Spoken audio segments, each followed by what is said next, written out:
السلام علیکم ورحمۃ اللہ وبرکاتہ۔ بسم اللہ الرحمن الرحیم، من الحمد للہ والصلاة والسلام علی رسول اللہ صلی اللہ علیہ وسلم۔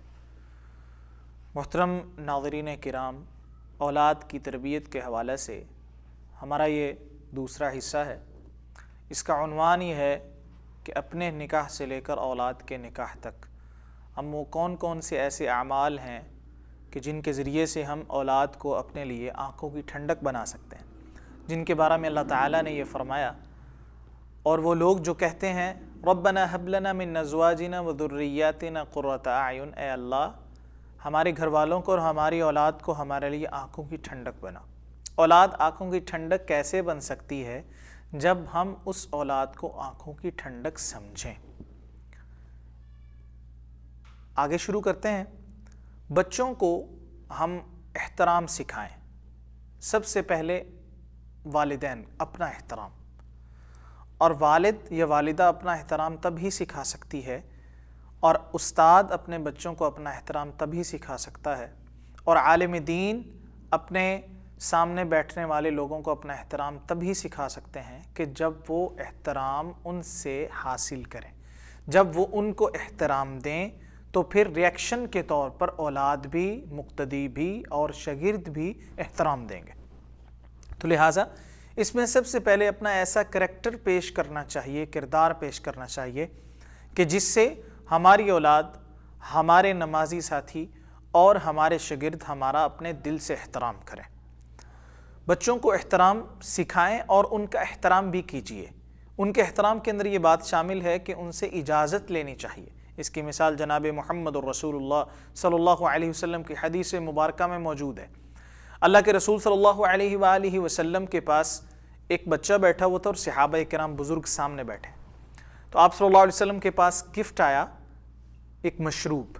تو آپ صلی اللہ علیہ وسلم نے سوچا کہ میں پہلے صحابہ جو بزرگ ہیں ان کو دے دیتا ہوں، تو اپنی دائیں طرف بیٹھنے والے بچے سے فرمایا کہ اگر آپ اجازت دیں، اگر آپ اجازت دیں۔ یہ کون فرما رہے ہیں؟ اللہ کے رسول۔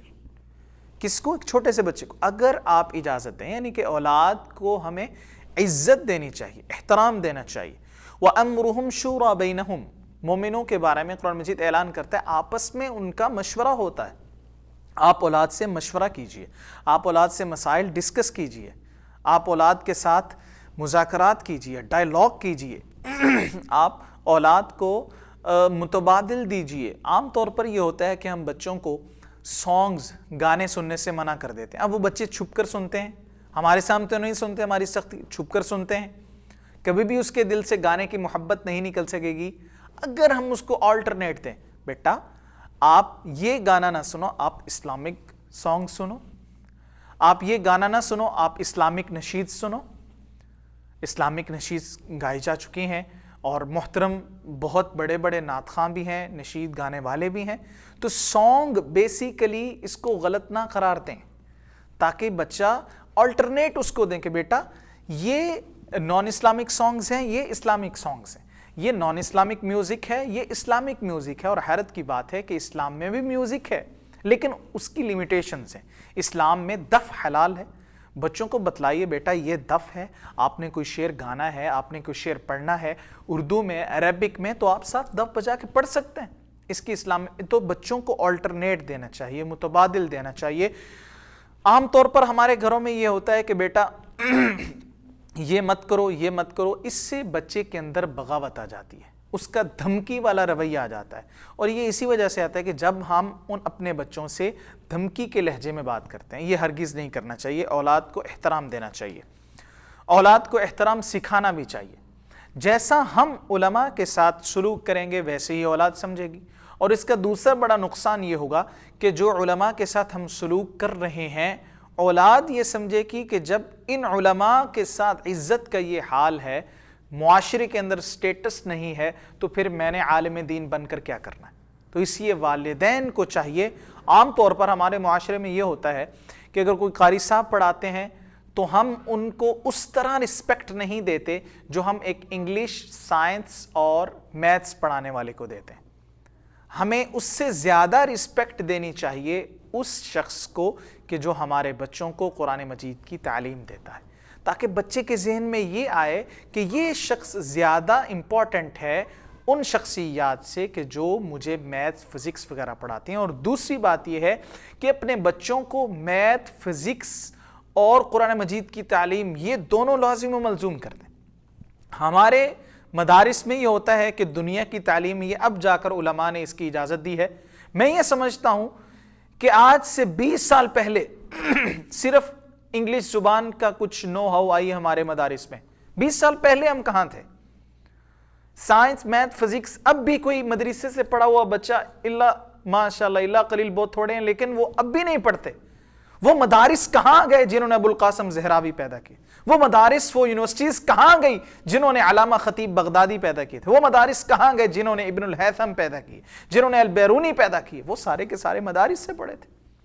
تو اس لیے ہمیں کوالٹی آف ایجوکیشن کے اندر دونوں کو رکھنا چاہیے، قرآن مجید کی تعلیم کو بھی اور دنیا کی تعلیم کو بھی. اللہ کے رسول صلی اللہ علیہ وسلم نے دونوں چیزوں کو پریفر کیا ہے.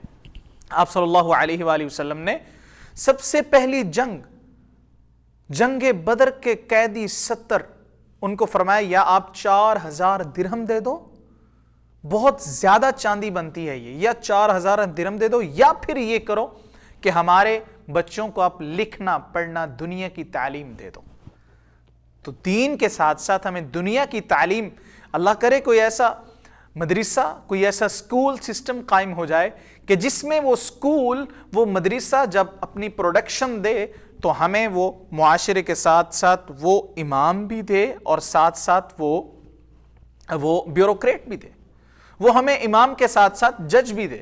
وہ ہمیں امام کے ساتھ ساتھ ایسے شخص دے کہ جو عالم دین بھی ہوں، قاری قرآن بھی ہوں، اور ساتھ ساتھ وہ اس بات کی اہلیت رکھتے ہوں کہ وہ CSS کے امتحان دینے کے قابل ہوں. وہ شخص کمپٹیٹیو جتنے بھی ایگزام ان کے امتحانات دینے کے قابل ہوں. اللہ کرے یہ دن آئے اور ہمارے مدارس اس بات کے ذمہ دار ہیں کہ انہوں نے ابھی تک English education plus science education اس کو پریفر ہی نہیں کیا، حالانکہ یہ سارے کے سارے ہمارے علوم تھے. اسی وجہ سے اقبال نے کہا مگر وہ علم کے موتی کتابیں اپنے آبا کی، جو دیکھیں ان کو یورپ میں تو دل ہوتا ہے سہ پارا. تو لہٰذا ہمیں چاہیے کہ ہم ان علوم کی طرف بھی توجہ دیں. اہل مدارس اللہ تعالیٰ توفیق نصیب فرمائے. اولاد کی تربیت کے لیے آپ ان کو ساتھ مسجد میں لے کے آئیں، خود بھی قرآن مجید کی تعلیم پڑھیں. اگر قاری صاحب کو آپ گھر میں بلاتے ہیں تو بہتر یہ ہے کہ محلے کے چند لوگ اکٹھے ہوں اور ایک جگہ کا انتخاب کریں کہ یہاں پر ہمارے سارے بچے اکٹھے بیٹھ کے پڑھیں گے، تاکہ بچے کے ذہن میں یہ آئے قرآن مجید کی تعلیم کی امپورٹنس آئے کہ سکول کی تعلیم حاصل کرنے کے لیے میں کوشش کرتا ہوں، میں وردی پہنتا ہوں، میرے والد صاحب ہزاروں روپے فیس دیتے ہیں اور دین کی تعلیم کے لیے قاری صاحب آتے ہیں گھر میں پڑھا کے اس کے ذہن میں اس کی اہمیت نہیں آئے گی. تو بہتر یہ ہے کہ قاری صاحب کو ایک جگہ پہ انوائٹ کیا جائے اور وہاں پر محلے کے بچے اور سارے کے سارے بڑے اکٹھے ہوں اور قاری صاحب کو جو آپ فیس دیتے ہیں وہ سارے کے سارے مل کر اچھا تعاون فرما دیجئے. تو یہ ہم بچے کے دل میں قرآن مجید اور اس استاد کی رسپیکٹ پیدا کرنا چاہیے ہم کو. اللہ تعالیٰ توفیق نصیب فرمائے. اولاد کی تربیت کے لیے ہمیں اپنا ٹائم ٹیبل چینج کرنا ہوگا. میرے بھائیو، ایک شخص جو دن کے 12-1 بجے اٹھتا ہے اور 2 بجے اپنا کاروبار شروع کرتا ہے اور رات کے 12-1 بجے اپنی دکان کو بند کرتا ہے تو وہ اولاد کو کیا ٹائم دے گا؟ وہ صبح فجر کی نماز میں کیسے اٹھ سکے گا؟ وہ شخص جس کے بارے میں اللہ کے رسول صلی اللہ علیہ وسلم نے فرمایا تھے اللہم بارک لی فی بکور امتی، اے اللہ میری امت کی صبحوں میں برکت نصیب فرما. صبح کے وقت کا کاروبار جو سنت رسول تھا، جو سنت صحابہ کرام تھے، جو سنت محدثین تھے، وہ کہاں گیا؟ لہٰذا اولاد کو تربیت دینے کے لیے، اولاد کو مسجد کے ساتھ تعلق بنانے کے لیے ہمارا مسجد کے ساتھ تعلق ہونا بہت ضروری ہے. اسی طرح میرے بھائیوں، بیٹی کے بارے میں جناب محمد رسول اللہ صلی اللہ علیہ وسلم کو حضرت عائشہ نے فرمایا یا رسول اللہ، آج ایک ماں آئی اور اس نے سوال کیا، اس کے پاس 2 بیٹیاں تھیں اور میرے پاس 3 کھجوریں تھیں، میں نے 3 کھجوریں اس کو دے دیں. اس ماں نے ایک کھجور اپنی دونوں بیٹیوں کو دی اور جو تیسری کھجور تھی ماں خود بھوکی رہ گئی اور وہ کھجور بھی آدھی آدھی کر کے اپنی دونوں بیٹیوں کے منہ میں ڈال دی. فرمایا اللہ کے رسول یہ بات مجھے بہت زیادہ عجیب لگی ہے کہ ماں خود بھوکی رہ گئی اور بیٹیوں کو کھلایا. اللہ کے رسول صلی اللہ علیہ وسلم نے حضرت عائشہ کا درد سنا اور پھر فرمایا کہ عائشہ جس شخص کو اللہ نے 3 بیٹیاں دی اور اس شخص نے ان کی تربیت اچھی کی، ان کا حق ادا کیا اور شادی کرنے کے بعد بھی ان کا خیال رکھا، یہ الفاظ ہیں اللہ کے رسول صلی اللہ علیہ وسلم کے، تو یہ بیٹیاں قیامت والے دن اس کو جہنم میں لے جایا جا رہا ہوگا، یہ بیٹیاں پکڑ کر اپنے باپ کو اللہ کے دربار میں لے جائیں گے، اے اللہ یا ہمیں بھی ان کے ساتھ جہنم میں داخل کر دے یا پھر ہماری سفارش قبول کر کے جنت کا داخلہ نہ کن لہ سترا من النار، اللہ کے رسول نے فرمایا آگ سے پردہ بن جائیں گی بیٹیاں۔ ایک شخص یا رسول اللہ جس کو 2 بیٹیاں مل، اللہ کے رسول نے فرمایا جس کو 2 بیٹیاں بھی ملی اللہ اس کو بھی بیٹیوں کے ذریعے سے جنت دے گا۔ یا رسول اللہ جس کو ایک، فرمایا ہاں جس کو 1 بیٹی بھی ملی ہے، ایک اور دوسری حدیث میں آتا ہے جس کو 3 بہنیں، 2 بہنیں یا 1 بہنیں بھی ملی، اس میں بیٹیوں کی قدر ہے، بیٹیوں کے ساتھ محبت، بیٹیوں کے ساتھ پیار ہے۔ ہمارے معاشرے میں یہ ہوتا ہے کہ بیٹیوں کو عام طور پر شادی میں امپورٹنس نہیں جاتی۔ میرے بھائیوں، آج کے دور میں کورٹ میرج اور طلاق، اس کی ریشو اس لیے بڑھ چکی ہے کہ ہم نے اسلام کو فالو نہیں کیا بچوں کی شادیوں کے بارے میں۔ ڈائریکٹ ہم آتے ہیں کہ اب اولاد کا نکاح کیسے کرنا ہے۔ قرآن مجید یہ کہتا ہے اور حدیث رسول اللہ صلی اللہ علیہ وسلم یہ فرماتی ہے کہ بیٹی کے لیے اچھا لڑکا ڈھونڈو، لڑکا اچھا ہونا چاہیے۔ ہمارے معاشرے میں بچپن کے ساتھ ہی شادی کر دی جاتی ہے کہ جی یہ میری بیٹی ہے، یہ آپ کا بیٹا ہے، بس ان کی شادی ہوگی۔ اسلام اس کا مخالف ہے۔ اسلام کہتا ہے کہ جب اولاد یا بیٹی خصوصاً جوان ہو جائے تو بیٹی سے اجازت لینی ضروری ہے، فرض ہے ایک باپ کا، ایک والدہ کا اپنی بیٹی سے اجازت لے کہ بیٹا ہم آپ کا یہاں پر نکاح کر رہے ہیں۔ کورٹ میرج اور طلاق کی شرح کیوں بڑھ گئی؟ اس لیے بڑھ گئی کہ ہم نے اسلام کو فالو کرنا چھوڑ دیا، ہم نے غیر ضروری سختی کی اپنی بیٹیوں پر، اپنے بیٹوں پر، اور ہم غیر ضروری بلا وجہ غیرت میں آ گئے۔ اللہ کے رسول صلی اللہ علیہ وسلم کا ایک واقعہ آپ کی حیات طیبہ کا آپ کے سامنے رکھتا ہوں، مثال واضح ہو جائے گی۔ اللہ کے رسول کے پاس ایک عورت تھا، یا رسول اللہ صلی اللہ علیہ وسلم میرے ساتھ میرے والدین نے میری ایک ایسے شخص کے ساتھ شادی کی ہے جس میں یہ عیب ہیں، برائیاں ہیں۔ اللہ کے رسول صلی اللہ علیہ وسلم نے والدین کو بلایا اور نکاح فسخ کروا دیا۔ اس کی حل یہ ہے، اللہ کے رسول صلی اللہ علیہ وسلم کو بیٹی کہنے لگی یا رسول اللہ اب جو میرے والدین نے فیصلہ کیا ہے میں اسی پر قائم رہنا چاہتی ہوں، میں ان کی عزت کو نہیں رولنا چاہتی۔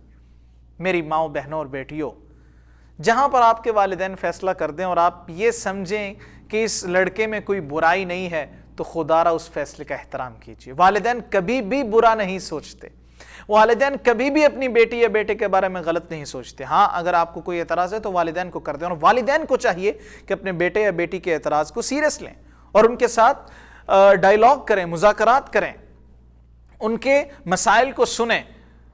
تو یہ واقعہ میں نے آپ کے سامنے رکھا، اس میں اولاد کے لیے بھی سبق ہے اور والدین کے لیے بھی سبق ہے۔ جیسے ہی اولاد جوانوں میں شادی کر دینی چاہیے، اگر جتنا ہم شادی کو لیٹ کریں گے اتنا ہی اللہ نہ کرے اگر اولاد سے گناہ ہو تو اس کا گناہ بھی ہمارے ذمہ ہوگا۔ اللہ تعالی ہمیں فتنے سے محفوظ فرمائے۔ جناب محمد رسول اللہ صلی اللہ علیہ وسلم کے ایک صحابی حضرت جابر رضی اللہ، ان کی 9 بہنیں، 9 بہنیں۔ اللہ کے رسول نے حضرت جابر سے پوچھا جابر آپ کی شادی ہوئی ہے؟ یا رسول اللہ ہوئی ہے۔ فرمایا کس کے ساتھ کیا ہے؟ یا رسول اللہ میں نے بیوہ کے ساتھ کیا ہے، اپنی عمر سے بڑی عورت کے ساتھ کی۔ اللہ کے رسول نے فرمایا اللہ کے بندے کواری سے کرتے؟ یا رسول اللہ مسئلہ یہ ہے کہ میری ماں اس دنیا سے جا چکی ہے، میرے والد اس دنیا سے جا چکے ہیں اور میری 9 بہنیں ہیں، میں یہ چاہتا ہوں کہ ان کی تربیت کرنے والی کوئی اچھی آ جائے۔ یا رسول اللہ میں نے بیوہ کو اس لیے چنا ہے کہ بیوہ کے دل میں ایک ماں کا درد ہوتا ہے، ایک ماں کی محبت ہوتی ہے، ایک بڑی بہن کا درجہ ہوتا ہے، تو لہٰذا بیوہ کو میں نے اس لیے چنا ہے تاکہ اس کو میری بہنوں کا احساس ہو جائے۔ میرے بھائیو، حضرت جابر نے قربانی دی اپنی 9 بہنوں کے لیے، اور جناب محمد رسول اللہ صلی اللہ علیہ وسلم پھر خاص طور پر حضرت جابر کی ضرورتوں کا خیال فرمایا کرتے تھے۔ آج ہمیں بھی چاہیے کہ ہم جتنے بھی 2 قسم کے سائل ہیں معاشرے میں، ایک جو سوال کرتا اور ایک جو سوال نہیں کرتا لیکن وہ مستحق ہوتا ہے، اصل وہ مستحق ہے کہ میرے بھائیو آج کے دور میں میری ماؤں بہنوں اصل وہ مستحق ہیں جو ظاہری طور پر تو لگتا ہے کہ یہ اچھے بھلے ہیں، کھاتے پیتے ہیں، لیکن اندرونی طور پر وہ ٹھیک نہیں ہوتے۔ ہمیں ان کا خیال رکھنا چاہیے۔ اور عام طور پر زکوٰۃ کی تقسیم بھی ایسے ہو گئی ہے، اپنی اولاد کے سامنے خرچ کریں تاکہ بچوں میں خرچ کرنے کا جذبہ پیدا ہو جائے. اولاد کے سامنے نیکی کریں تاکہ بچوں میں خرچ کرنے کا، نیکی کرنے کا جذبہ پیدا ہو جائے. اور اپنی جو زکوٰۃ ہے وہ خود اپنے ہاتھوں سے ایسے شخص کو دیں جو محروم ہے، جو سوال نہیں کر رہا لیکن مستحق ہے، اور اس کو کاروبار میں ایسا شیئر دے دیں اور اگلے سال اس کو چیک کریں کہ میری زکوٰۃ کی وجہ سے. اور یہ بھی بے شک نہ کہیں کہ بھائی میری زکوٰۃ کا پیسہ، بھائی یہ میرا آپ تھوڑا سا مال لے لیں اور میں آپ سے یہ واپس لے لوں گا، ویسے آپ کو دے رہا ہوں، اس کو آپ کاروبار کریں. تو میرے بھائیوں، آج کے دور میں چاہیے ہمیں اپنی اولاد کی شادی اگر بیٹی کی کر رہے ہیں تو اچھا لڑکا دیکھیں، بھلے اس کے پاس زیادہ پیسے نہیں ہیں لیکن اگر وہ نیک ہے تو قرآن مجید کہتا ہے اِن یکونوا فقراء یغنیہم اللہ من فضلہ، اگر وہ غریب ہیں تو اللہ ان کو اپنے فضل سے غنی فرما دے گا. نبی مکرم جناب محمد رسول اللہ صلی اللہ علیہ وآلہ وسلم، آپ صلی اللہ علیہ وآلہ وسلم نے اپنی بیٹیوں کی شادی کی ہے تو آپ صلی اللہ علیہ وآلہ وسلم نے دین کو دیکھا. حضرت عثمان حیادار ہیں جن کا فرشتے بھی حیا کرتے ہیں، حضرت علی رضی اللہ تعالی عنہ، اور نبی مکرم صلی اللہ علیہ وآلہ وسلم نے بیٹیوں کو اپنے طور پر چیزیں مہیا فرمائی. ہمارے معاشرے میں آج کے دور میں سب سے بڑا عذاب یہ ہے میری ماؤں، بہنوں، بھائیوں، بزرگوں، خدارہ جہیز کا مطالبہ نہ کیجیے. جہیز کی وجہ سے ایک وہ دور تھا کہ جب لوگ اپنی بیٹیوں کو بھوک کی وجہ سے، شادی کرنے کی وجہ سے، اخراجات کی وجہ سے زندہ درگور کرتے تھے، اور آج ہم زندہ درگور کر رہے ہیں اس صورت میں کہ ہم جہیز لیں گے تو شادی کریں گے. بیٹی آپ کی ہم لیں گے تو کیا لے کر آئے گی وہ؟ میرے بھائیوں، اس جہیز کی رسم کو ختم کریں اور جتنی اللہ نے توفیق دی ہے اتنا ہی آپ اپنے بیٹیوں کو ان کے ہمراہ دے کر روانہ کر دیں. ایک اور بہت بڑی برائی کہ ہمارے معاشرے میں آج کے دور میں بیٹیوں کو شادی کے وقت ہی ان کا حصہ دیا جاتا ہے، جو وراثت میں ان کا حصہ. یہ بات غلط ہے، یہ ٹھیک نہیں ہے. جو وراثت ہے ان کی الگ ہے، اور جو اپنے بیٹیوں کو جہیز دینا ہے یا کچھ چیزیں دینی ہیں وہ اپنی وسعت کے مطابق دیں، اور اس میں مقابلہ بازی نہیں کرنی چاہیے. نہ ہی لڑکے والوں کو اس بات کا طلب کرنا چاہیے کہ نہیں جناب آپ کے پاس، لڑکی کے پاس زمین کتنی ہے. اللہ کے رسول صلی اللہ علیہ وسلم کی حدیث پر بات وائنڈ اپ کرتے ہیں. نبی مکرم صلی اللہ علیہ وسلم نے فرمایا عورت کے ساتھ 4 وجہ سے نکاح کیا جاتا ہے: حسن کی وجہ سے، مال کی وجہ سے، حسب و نسب کی وجہ سے، اور دین کی وجہ سے. آپ نے فرمایا اس کا دین دیکھیے، تینوں چیزیں بھی دیکھیے، لیکن اگر اس میں یہ دین موجود ہے، اس میں قرآن مجید کا ترجمہ، تفسیر، حیا، پردہ موجود ہے، تو پھر اگر 3 چیزیں کم بھی ہیں دوسری تو آپ اس کو لے لیجئے، ان کا نکاح لے لیجئے. اسی طرح ہمارے معاشرے میں آج کل یہ بھی دیکھنے میں آیا ہے کہ شادی کے اخراجات زیادہ کیوں ہو گئے. میری ماؤں، بہنوں، بزرگوں اور دوستوں، عام طور پر ہم نے شادی کی رسمیں زیادہ کر لی، ہم نے شادی کے اخراجات زیادہ کر لیے. کیوں؟ آج کل نت نئی رسمیں سٹارٹ ہو گئیں. شادی جو ہے، کوشش کیجئے کہ اپنے جو علاقائی یا اپنے خاندان کے رسم و رواج ہیں ان کو شریعت کے دائرے میں رہتے ہوئے پورا کریں اور اپنے اخراجات کو کم کریں. وَلَا تُسْرِفُوا إِنَّهُ لَا يُحِبُّ الْمُسْرِفِينَ. اللہ تعالی حد سے زیادہ خرچ کرنے والوں کو پسند نہیں فرماتا. جو امیر ہے وہ اپنی بیٹے یا بیٹی کی شادی پر اربوں روپے خرچ کر دیتے ہیں. کاش وہی امیر اپنی بیٹی کی شادی بھی سادگی سے کریں، اور جو اللہ نے ان کو مال دیا ہے وہ اپنی دوسری معاشرے کی بیٹیوں اور بہنوں میں تقسیم کرتے ہیں تاکہ وہ بھی اپنے اپنے گھروں کو جا سکیں. اور یہ قرض ہے اس امت کے مخیر حضرات پر میرے بھائیوں کہ آج کے دور میں وہ بیٹیاں یا وہ بہنیں جو بے راہ روی کا شکار ہو گئی ہیں وہ کسی نہ کسی مجبوری کی وجہ سے ہیں. اللہ تعالیٰ سے دعا ہے کہ اللہ تعالیٰ ہماری اولادوں کو ہمارے لیے آنکھوں کی ٹھنڈک بنائے. اولاد ٹھیک ہوگی تو معاشرے میں برائی کم ہو جائے گی. اولاد کے لیے دعا کیا کرنی چاہیے؟ اس دعا کے ساتھ ہم آج کے درس کا اور اس ٹاپک کا اختتام کرتے ہیں. یہ دعا ہمیں قرآن مجید سکھلاتا ہے: ربنا ہب لنا من ازواجنا وذریاتنا قرۃ اعین وجعلنا للمتقین اماما. ربنا، اے ہمارے رب، ہب لنا من ازواجنا وذریاتنا قرۃ اعین، ہماری اولاد، ہمارے گھر والوں کو ہمارے لیے آنکھوں کی ٹھنڈک بنا دے. وجعلنا للمتقین اماما، اور ہمیں متقین کا امام بنا دے. اللہ سے دعا ہے کہ اللہ تعالیٰ جو بے اولاد ہیں ان کو صالح اولاد نصیب فرمائے. اور جن کو اولاد دی ہے، جن کو بیٹیاں دی ہیں، بیٹے دیے ہیں، اللہ تعالیٰ ان کو ان کے لیے آنکھوں کی ٹھنڈک بنائے۔ ہماری اولاد ہمارے لیے جنت میں ہمیں کیسے لے جا سکتی ہے، ان 2 دروس میں کچھ بیان کرنے کی کوشش کی گئی ہے۔ امید ہے کہ آپ اس کار خیر میں حصہ لیں گے اور زیادہ سے زیادہ اس کو آگے شیئر کریں گے، تاکہ آج کے دور میں جو اولاد بیسک جو نسل کی بنیاد ہے ہماری، وہ اگر ٹھیک ہوگی تو انشاءاللہ یہ پورا کا پورا درخت سیدھا ہو جائے گا۔ اگر اس پودے کو ہی ہم نے ٹیڑھا کر دیا تو سارے کا سارا درخت بلکہ سارا جنگل ہی ڈسٹرب ہو جائے گا، سارے کے سارے درخت ہی ڈسٹرب ہو جائیں گے۔ تو اللہ نے جو ہمیں پھول دیے ہیں، اللہ نے جو ہمیں پودے دیے ہیں، ہمیں کوشش کرنی چاہیے کہ ان کو سیدھا رکھیں، ان کی تربیت ایسی کریں کہ یہ دین اسلام سے نہ ہٹیں۔ بچوں کو دین اول، دین اول، دین اول اینڈ دین اول سکھائیے۔ بچے بھی انشاءاللہ اپنی اولادوں کو دین اول دنیا ثانی سکھائیں گے، یعنی کہ دین مقدم دنیا بعد میں۔ ربنا آتنا فی الدنیا حسنہ وفی الآخرۃ حسنہ وقنا عذاب النار۔ بچوں کو دنیا کی تعلیم، دنیا کی نعمتیں اور دین کی نعمتیں دونوں کو لازم ملزوم کیجئے۔ اللہ تعالیٰ عمل کی توفیق نصیب فرمائے۔ اقول قولی ھذا استغفر اللہ لی ولکم، والسلام علیکم ورحمۃ اللہ وبرکاتہ۔